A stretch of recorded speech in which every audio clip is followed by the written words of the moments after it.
I talk to myself in the future.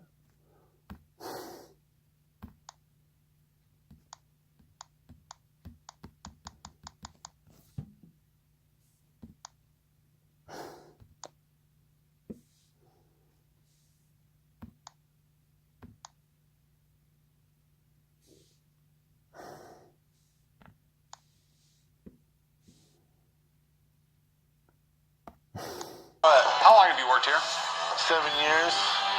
Well, congratulations. You just bought the stupidest thing you bought in 7 years. Just tell me how much you paid for them. You never know what's going to come through that door. Hi, and welcome to Top 10 Lists, where today we'll be looking at those embarrassing moments when the Pawn Stars got the upper hand over a customer. This is 10 times that the Pawn Stars scam sellers. And be sure to watch until the end, because you might have the chance to win a $100 Amazon gift card. Hey, I got this 61 Willie Mays uniform. I got this jersey with the matching pants underneath. You're bringing me in something here that's amazing. Number 10, Willie Mays jersey. Now, why not begin our list in a positive manner? We know that The universe, for billions of years, has been lit by the fire of countless stars. In these stellar cauldrons, hydrogen nuclei are fused together to form helium nuclei, releasing energy that lights the heavens. Can we build the technology to harness this awesome energy on Earth? As we approach our planet, that is exactly what's happening today.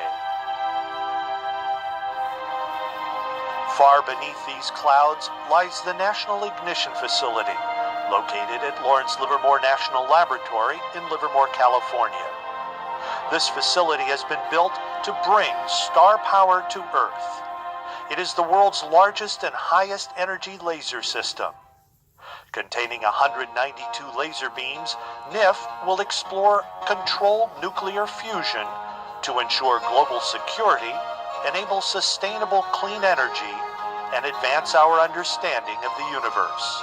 85 feet tall, the laser and target area building is the size of 3 football fields. Inside are 2 parallel laser bays, each containing 96 beam lines. In this animation, which is millions of times slower than real time, we will follow the process for creating a miniature star in the target chamber by riding along with some of the laser beams. The process starts by first energizing the laser amplifiers in the 2 laser bays by dumping electrical energy stored in capacitors into flash lamps. They convert the energy to light that is absorbed by the laser glass in the amplifiers. Later, when the laser pulses pass through the glass, they will extract this energy, thereby increasing the laser beam energy. Our trip with the laser beams begins in the master oscillator room, where a very low energy laser pulse is created. This pulse is only 20 billionths of a second long in duration, which is a beam of light about 20 feet long. It's amplified and then split into 48 laser pulses, which are carried over to the 2 laser bays using fiber optic cables. Here, the 48 pulses are amplified in a preamplifier by a factor of about 10 billion. Then they're split into 192 pulses and sent into the main laser system. As we track 8 of these beams through the facility, you can see the path of the beams highlighted in red. The first amplification occurs in the power amplifier. It has 5 glass slabs that were energized by the powerful flash lamps. Then they travel to the main laser cavity that directs the laser light back and forth 4 times through 11 sets of laser amplifier glass in the main amplifier system. This gives the laser beams another boost of energy. During this time, optical components ensure that the beams maintain their required pulse shape, quality, and spatial uniformity. On the final pass through the optical system, the laser light is allowed to exit and travel back through the beam lines and up to the power amplifier once more, to pick up even more energy before heading down the long stretch to the switchyard. In total, the energy of the laser beams is increased a quadrillion times as they travel more than 1,500 meters from the master oscillator room to the target chamber. In the switchyard, the parallel bundles of beams are rearranged into a conical configuration. That's so they can be focused into the center of the target chamber and onto the target assembly. The assembly holds the spherical fuel pellet containing hydrogen. Here you see the 8 beams split into 2 groups of 4 beams each, one group traveling up and the other traveling down, heading for equidistant entry ports on the target chamber. Finally, the beams pass through the final optics assemblies, which convert the original infrared laser light to ultraviolet.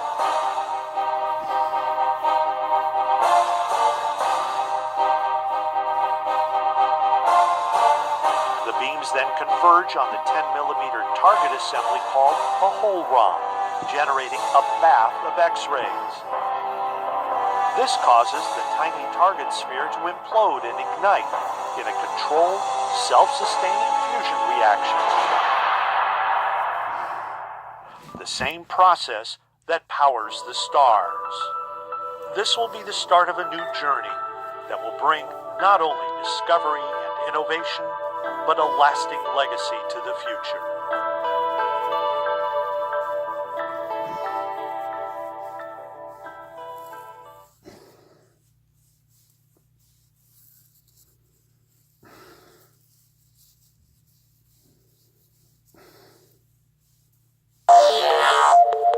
Coal is dirty, nuclear is scary, solar and wind aren't always reliable, hydrothermal and hydroelectric aren't widely accessible, and will eventually deplete our oil reserves. Okay, yeah, this is hyperbole, but the bottom line is that we don't have a perfect energy source.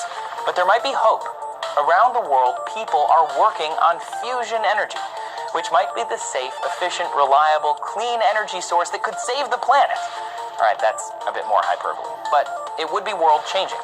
So, how close are we to fusion energy?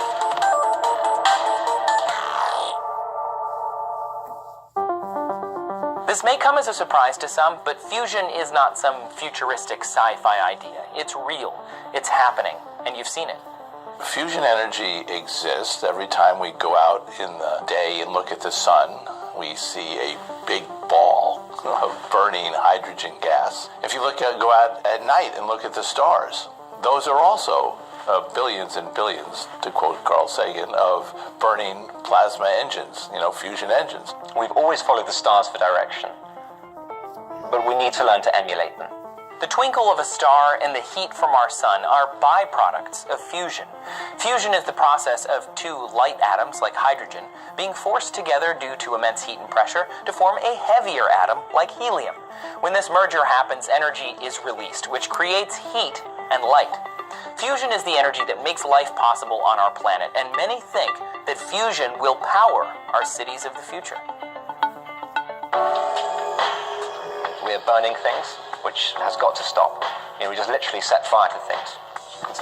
That is really how we power cities at the moment. It's very inefficient, it's very dirty, and it's not doing our atmosphere any good. And our atmosphere is one of the main reasons people are excited about fusion. Unlike fossil fuels, nuclear fusion doesn't release toxins and polluting greenhouse gases like carbon dioxide. The byproduct of fusion is helium, an inert, non-toxic gas. The fuel is made of 2 hydrogen atoms that can be pulled from our abundant supply of seawater, and yes, fusion does produce radioactive byproducts, but the half-life of that waste is much shorter than any fission reactor. It's for all these reasons and more that nuclear fusion is viewed by many to be the cleanest, greenest, and most viable alternative to fossil fuels that we humans have. In fact, one of the biggest advantages touted by fusion supporters is that power plants might be able to plug right into our existing electrical grid, meaning we won't have to reinvent the wheel when it comes to energy infrastructure. Essentially, the basic premise of fusion is to take the sun, shining ball of hydrogen in the sky, and to bring it to Earth, and to use the heat it produces to generate steam and use that steam to turn a turbine.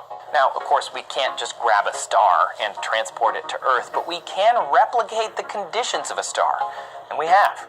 We currently have the technology to heat up hydrogen atoms to well beyond the temperature of the sun, to a point where fusion can occur. We have the technology to keep that superheated plasma in place long enough for the fusion to actually happen. We know we can turn heat into electricity, and currently have the infrastructure to put that electricity onto the grid. So why can't I charge my phone with electricity made by fusion? Well, it all comes down to Q. In the world of fusion, Q represents energy gain. Basically, power plants of all kinds need electricity to produce, well, electricity. This is only worthwhile if you can make more electricity than you consume. You know, no one has done that yet. That isn't to say people haven't made fusion reactions happen, because they do, and they do more and more every year. And we have more and more knowledge of how this works every year. But that first step hasn't happened yet. More out than you put in. It seems like right now, the marker for success is a reactor that produces 10 times more energy than we put in. That's the goal for ITER, the largest scale fusion experiment on the planet that's been in the works for decades. ITER represents a collaboration of something like 30 nations on Earth to contribute to building a tokamak and demonstrating an energy gain, a capital Q of 10. This is really exciting, and many think that the science is actually already proven out, meaning that when it turns on in 2025, ITER will meet or exceed its goal.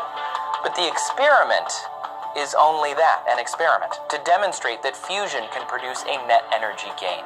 As big and as expensive as ITER is, it will not power anyone's home. If it's successful, then a power station called DEMO will be built, aiming to put fusion electricity onto the grid somewhere between 2030 and 2050, or maybe even a little after that, which is one of the complaints about the world of fusion so far. It takes so long. So one of the major issues with working in government projects is that they are notoriously bureaucratic. For building parts all over the world, it is the perfect storm for a delayed project, an overfunded, over-budgeted delayed project. But government projects aren't the only way to achieve fusion. Private companies are also getting in on the world of fusion, and they're not waiting around for ITER to prove successful. For example, MIT, helped by Professor Hartwig, recently teamed up with a private company on a plan that they think could lead to an operational fusion power plant within the next 15 years. But it's not just money that's the key to fusion success, it's also awareness. The more vocal the public is about wanting fusion power plants, the more governments and investors might actually take notice. As every politician knows, the public plays the only role in this. And I think this is sort of an important issue. Do people trust whoever is building this in a way that they will accept this as a part of their everyday life? So, for nuclear fusion to happen, it might take you. It might take you to read about it, to learn about it, talk about it, watch videos about it. There are fusion experiments currently being carried out all over the world, and the computer models have already proved that the science works. People want it, governments want it, private industry wants it, and the environment wants it. It just needs to be tested, built, made scalable, approved, and installed. So, how close are we to fusion energy? The world that we would have fusion energy is clearly a future world. It's 30, 50 years, where it's a dominant form of energy if everything goes right. Fusion is the only candidate we have. It's what the stars are doing. It's what the universe is telling us to do as the right way to create energy.